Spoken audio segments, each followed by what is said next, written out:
8 voucher holders that federal funding cuts will lead to policy changes, reducing or eliminating some benefits when applying for or living in their home.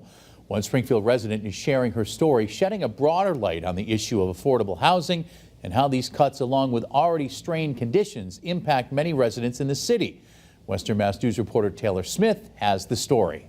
I'm completing my master's degree, yet with 2 jobs and 2 internships, I've still been displaced from my permanent residence. Longtime Springfield resident Shauna Peebles has been without a place to call home for a year and a half after she, her son, and 80 other families were evicted from where they live. She says it's due to ongoing rent increases under new management.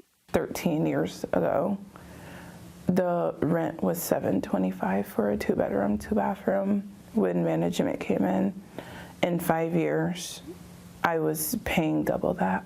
After losing her apartment, Peebles applied to multiple subsidized housing wait lists, including Section 8, but has yet to hear back from any. And with the recent threat of federal funding cuts to Section 8 voucher holders over the next few years, finding suitable housing seems even farther out of reach. I'm still told my name has to be at the bottom of the wait list or wherever it's supposed to be on the list according to the time that I applied.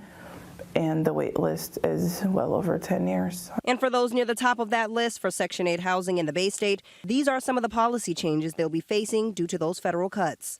The state will no longer pay for a household security deposit, no more earned income deduction in rental calculation, no utility allowances for hot water and cooking, no extra grace period for lower payment standard changes, and $480 of a full-time student's income will be counted. And now, just under 2 years and still with nowhere to live, Shauna connected with Gabriel Ortiz, housing and financial counselor at Springfield Partners for Community Action, to help get her back on her feet. I'm going to give you a certificate. It's called a first-time home buyer certificate. This will help you not just become not just to be a renter, but it's going to help you to become a home owner. Ortiz tells us Peebles isn't the only one facing the brunt of the affordable housing crisis. Their weekly reports showing an increase in evictions and homelessness.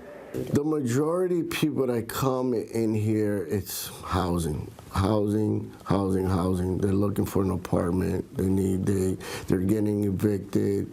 Their rent has gone high. Sadly, that at least 10 to 50% of them are already homeless, are living in shelters with their family. And while Springfield Partners for Community Action has not been impacted by the recent federal funding cuts, Ortiz says rising costs and insufficient federal funding to other organizations ultimately puts a strain on their department. But they will continue to do the best they can.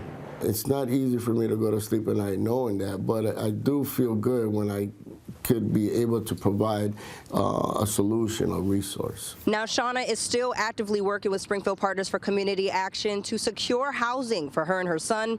And Ortiz and his team at Springfield Partners say they are committed to supporting residents like Peebles through the various programs they provide in hopes to help combat the increase in evictions and homelessness in Springfield. Reporting for Western Mass News, I'm Taylor Smith.